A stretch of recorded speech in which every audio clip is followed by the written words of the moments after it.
Plant physiology for TGT PGT and LT grade के आज के अंक में आप सभी लोगों का स्वागत है।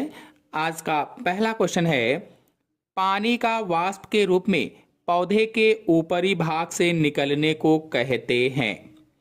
Loss of water from the aerial parts of plant is known as. चार ऑप्शन आपके सामने दिए गए हैं, सोचिए और बताइए कौन सा ऑप्शन सही होगा।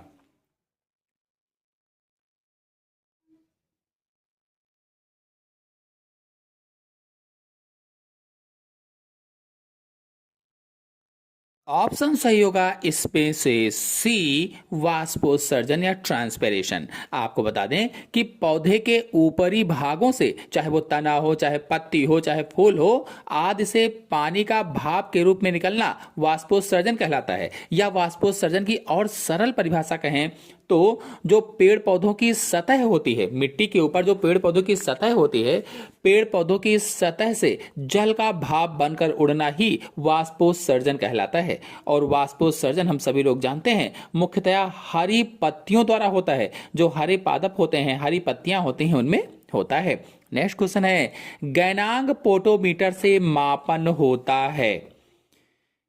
गैनांग potometer is used to measure. PGT 2011 में क्वेश्चन पूछा जा चुका है। सोचिए और बताइए चार ऑप्शन में से कौन सा ऑप्शन सही होगा। प्रकाश संश्लेषण का, वाष्पोत्सर्जन का, श्वसन का, ये सभी। कौन सा ऑप्शन सही होगा?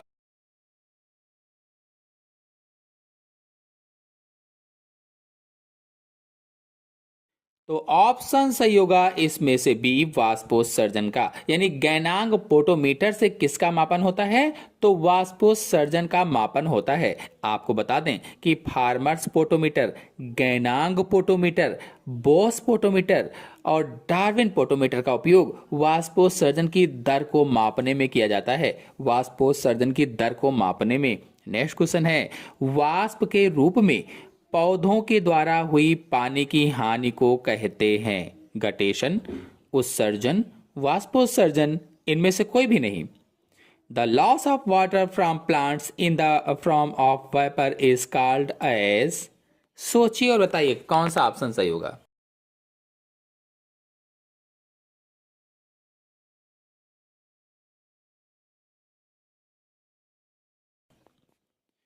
तो ऑप्शन सही होगा इसमें से सी, वाष्पोत्सर्जन। यानी पौधों की वायवीय सतह से जल का भाप बनकर उड़ना वाष्पोत्सर्जन कहलाता है। और यहाँ पर वाष्प के रूप में पौधों के द्वारा हुई पानी की हानि कहा गया था। तो वाष्प के रूप में पौधों के द्वारा जो पानी की हानि होती है उसे वाष्पोत्सर्जन या ट्रांसपरेशन कहते हैं। बता दें कि यह क्रिया रंध्रों के द्वारा होती है। जो पौधों में रंध्र होते हैं, स्टोमेटा होते हैं, उनके द्वारा यह क्रिया होती है। नेक्स्ट क्वेश्चन है, बिंदु स्राव होता है। बिंदु स्राव रंध्र द्वारा, जल रंध्र द्वारा, ए तथा बी दोनों द्वारा, उपयुक्त सभी। Guttation is caused by. PGT 2011 में क्वेश्चन पूछा जा चुका है।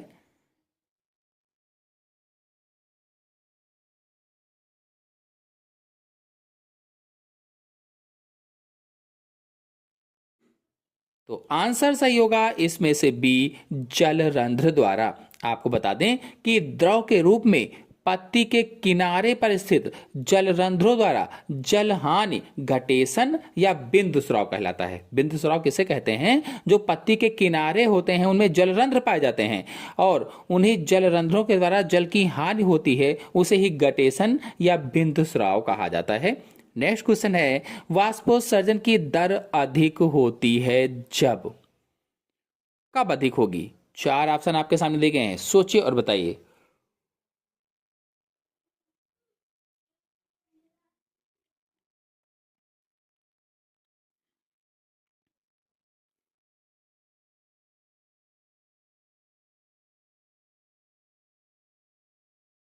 तो ऑप्शन सही होगा इसमें से सी, वातावरण शुष्क हो और तापमान अधिक हो। बता दें कि पौधों में वायवीय भागों से वाष्प के रूप में जल हानि वाष्पोत्सर्जन कहलाती है। भाप के रूप में वाष्पोत्सर्जन होता है, यानी कि जल की जो हानि भाप के रूप में होती है उसे वाष्पोत्सर्जन कहा जाता है। लेकिन यदि वातावरण शुष्क हो, तापमान अधिक हो, तो वाष्पोत्सर्जन की दर बढ़ जाती है, यानी और अधिक वाष्पोत्सर्जन होता है। और आर्द्रता अधिक होने पर वाष्पोत्सर्जन कम होगा, यानी अगर ह्यूमिडिटी होगी तो वाष्पोत्सर्जन की दर कम होगी। नेक्स्ट क्वेश्चन पर आते हैं। वह स्टोमेटा जो दिन रात खुला रहता है लेकिन सूर्यास्त के बाद कुछ घंटों के लिए बंद रहता है, कहा जाता है। कौन सा ऑप्शन सही होगा? The stomata which are open throughout the day and night but close a few hours after sunset are termed as।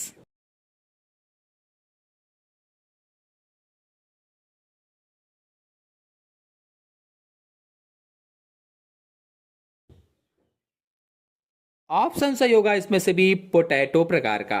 अब ये पोटैटो प्रकार का स्टोमेटा कौन सा होता है, चलिए आपको बताते हैं। देखिए, जब रंध्र या स्टोमेटा पत्ती की निचली सतह पर अधिक और ऊपरी सतह पर कम पाए जाते हैं तो उसे पोटैटो प्रकार का स्टोमेटा कहा जाता है। Potato type stomata. जब रंध्र क्या होते हैं? जब रंध्र या स्टोमेटा पत्ती की निचली सतह पर अधिक पाए जाएं और ऊपरी सतह पर कम पाए जाएं तो उसे पोटैटो प्रकार का स्टोमेटा कहा जाता है। जैसे आलू में होता है, मटर है, टमाटर है, इनमें पोटैटो प्रकार का स्टोमेटा पाया जाता है और इनमें स्टोमेटा दिन रात खुला रहता है, केवल सूर्यास्त के बाद मतलब शाम को कुछ समय के लिए बंद रहता है। और आपको बता दें कि ऐसे रंध्र जो पत्ती के केवल निचली सतह पर ही सीमित रहते हैं, पत्ती के केवल निचली सतह पर, उसे सहतूत प्रकार का या मलबेरी टाइप का स्टोमेटा कहा जाता है। सहतूत प्रकार का या मलबेरी टाइप का। और इसके विपरीत जब रंध्र पत्तियों की केवल ऊपरी सतह पर ही होते हैं तो निचली सतह पर ना हो, ऊपरी सतह पर हो, तो उसे वाटर लिली प्रकार का रंध्र कहा जाता है। वाटर लिली टाइप स्टोमेटा कहा जाता है जो कि केवल जलीय पौधों में पाया जाता है। नेक्स्ट क्वेश्चन है, ऐसे रंध्र जो पत्ती की केवल निचली सतह पर ही सीमित रहते हैं कहलाते हैं, क्या कहलाएंगे? सोचिए और बताइए, अभी आपको बताया भी था।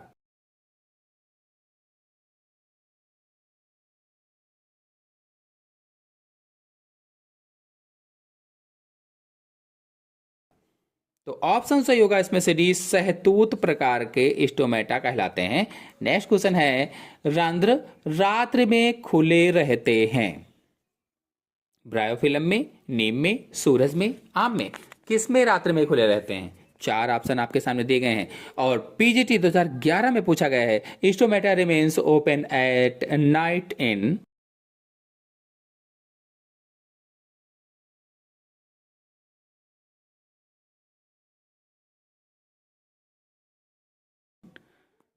ऑप्शन सही होगा इसमें से पहला, ब्रायोफिल्म में। ब्रायोफिल्म में रंध्र दिन में बंद रहते हैं जिससे वाष्पोत्सर्जन की क्रिया नहीं हो पाती है, लेकिन गैसीय विनिमय या गैसीय एक्सचेंजेस और CO2 के संयोजन के लिए इसके रंध्र रात्रि में खुले रहते हैं। नेक्स्ट क्वेश्चन है, वाष्पोत्सर्जन को मापने के लिए किस उपकरण का उपयोग किया जाता है?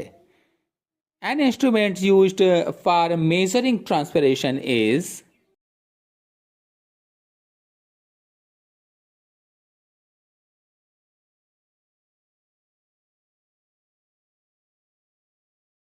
टीजीटी 2002 में क्वेश्चन पूछा गया था, तो इसका आंसर सही होगा पहला, पोटोमीटर का उपयोग। वाष्पोत्सर्जन को मापने के लिए पोटोमीटर का उपयोग किया जाता है, यानी पोटोमीटर वाष्पोत्सर्जन मापने में प्रयुक्त होता है। और इसमें जो ऑप्शन सी वाला है, मैनोमीटर, ये मूल दाब मापने के लिए प्रयुक्त होता है। मैनोमीटर मूल दाब मापने के लिए। और एक पोरोमीटर होता है, पोरोमीटर रंध्रों का क्षेत्रफल मापने के लिए प्रयुक्त होता है, रंध्रों का क्षेत्रफल। नेक्स्ट क्वेश्चन है, एक कोशिका से दूसरी कोशिका में पानी के विसरण को कौन निर्धारित करता है? OP, WP, DPD, TP.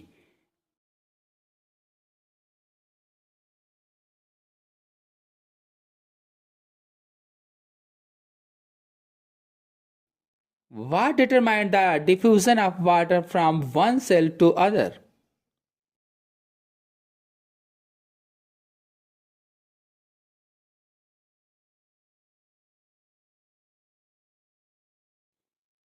एक कोशिका से दूसरी कोशिका में पानी के विसरण को कौन निर्धारित करता है? टीजीटी 2021 में क्वेश्चन पूछा जा चुका है। तो इसका आंसर सही होगा सी, डीपीडी। आपको बता दें, डीपीडी का full form diffusion pressure deficit होता है, डिफ्यूजन प्रेशर डिफिसिट। और इसको विसरण दाब न्यूनता कहा जाता है। हिंदी में क्या कहते हैं? विसरण दाब न्यूनता। इसी प्रकार से जो ओपी है ये आस्मोटिक प्रेशर होता है, आस्मोटिक प्रेशर या परासरण दाब। और जो टीपी है ये टरगर प्रेशर होता है या स्फीत दाब। और जो डब्ल्यूपी है इसे वाल प्रेशर कहा जाता है या भित्ति दाब होता है। तो विसरण दाब न्यूनता या डीपीडी किसी विलयन और उसके शुद्ध विलायक के विसरण दाब की मात्राओं का अंतर है, मात्राओं का अंतर। नेक्स्ट क्वेश्चन है, सूखे बीज पानी में रखने पर फूल जाते हैं। पीजीटी 2011 में क्वेश्चन पूछा जा चुका है। Dry seed in water swell due to, कौन सा ऑप्शन सही होगा? सोचिए और बताइए।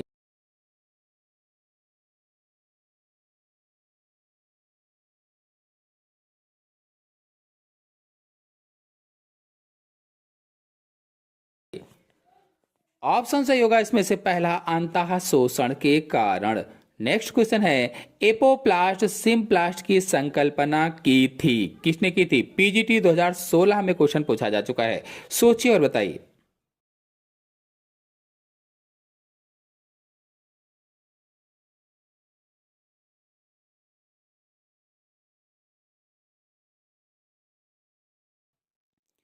ऑप्शन सही होगा इसमें से पहला, ई मुंच ने की थी। एपोप्लास्ट सिम्प्लास्ट की संकल्पना ई मुंच नामक वैज्ञानिक ने प्रस्तुत की थी। और एपोप्लास्ट निर्जीव या कह लीजिए कि मृत घटकों द्वारा पौधों में होने वाले जल के परिवहन को कहा जाता है। निर्जीव या मृत घटकों द्वारा पौधों में होने वाले जल परिवहन को, और सिम्प्लास्ट जीवित घटकों द्वारा होने वाले परिवहन को कहते हैं। नेक्स्ट क्वेश्चन है, किस संरचना में ऋणात्मक दाब विभव देखने को मिलता है? In which plant structure a negative pressure potential is observed.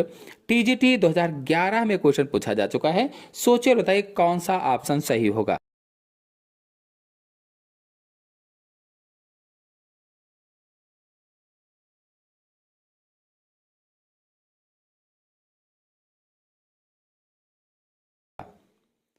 Option सही होगा इसमें से बी, स्तंभ जाइलम। स्तंभ जाइलम या स्टेम जाइलम में दाब विभव यानी प्रेशर पोटेंशियल का मान मूल जाइलम या रूट जाइलम की तुलना में कम होता है। नेक्स्ट क्वेश्चन है, कोशिका को किस विलयन में रखने पर जीवद्रव्य कुंचित हो जाता है? सोचिए और बताइए।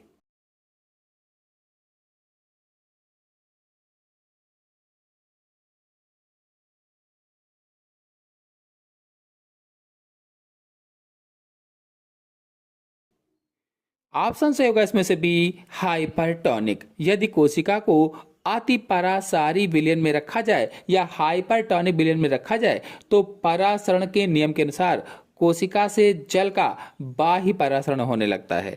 इसके परिणाम स्वरूप कोशिका जीवद्रव्य कुंचित हो जाती है। नेक्स्ट क्वेश्चन है, मृदा लवणता का मापन होता है। मृदा लवणता, सोचिए बताइए कौन सा ऑप्शन है?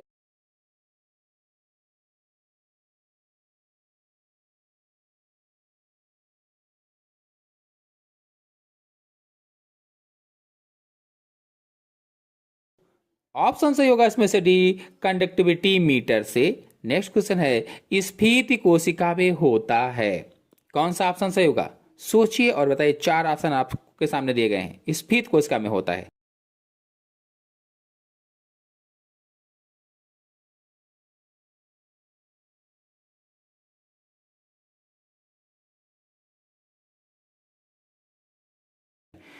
ऑप्शन सही होगा इसमें से सी, डी पी डी बराबर 0। नेक्स्ट क्वेश्चन है, शुद्ध व साफ पानी का परासरण दाब होता है। Pure and clean water have osmotic pressure. PGT 2011 में क्वेश्चन पूछा जा चुका है। सोचिए बताइए कौन सा ऑप्शन सही होगा।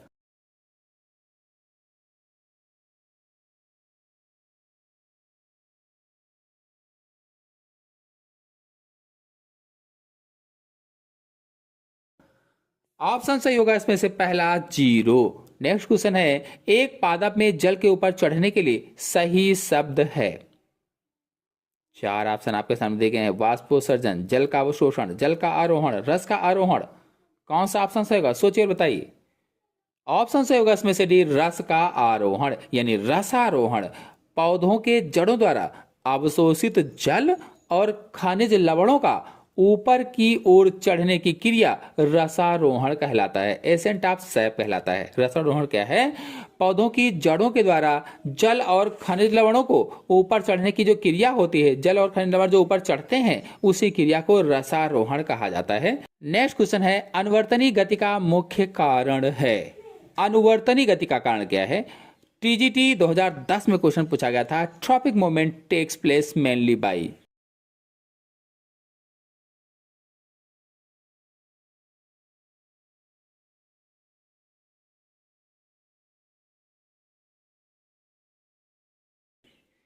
ऑप्शन सही होगा इसमें से पहला, कोशिका दीर्घीकरण।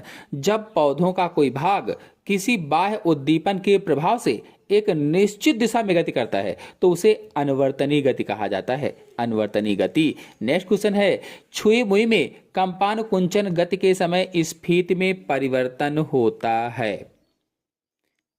सोचिए बताइए कौन सा ऑप्शन सही होगा।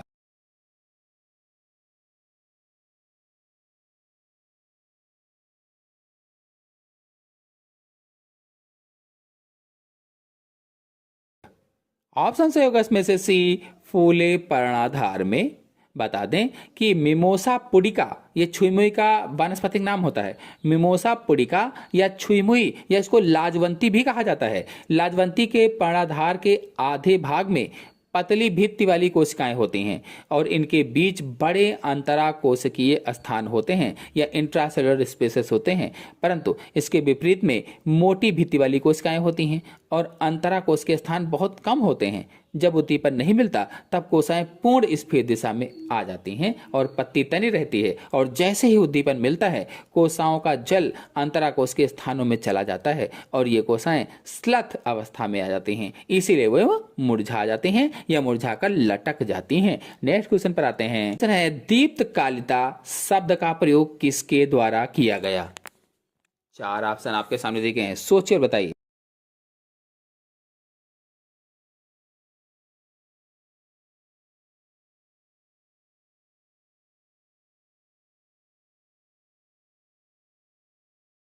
ऑप्शन सही होगा इसमें से डी, गार्नर एवं एलार्ड के द्वारा।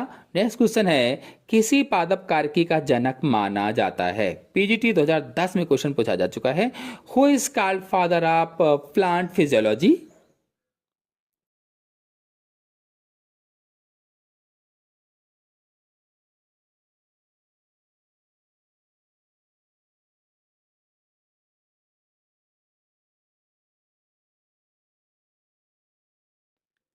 ऑप्शन सही होगा इसमें से बी, स्टीफन हेल्स।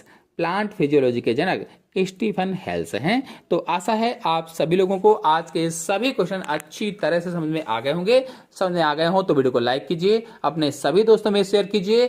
चैनल पर पहली बार आए हैं तो चैनल को सब्सक्राइब भी कर लीजिए। धन्यवाद।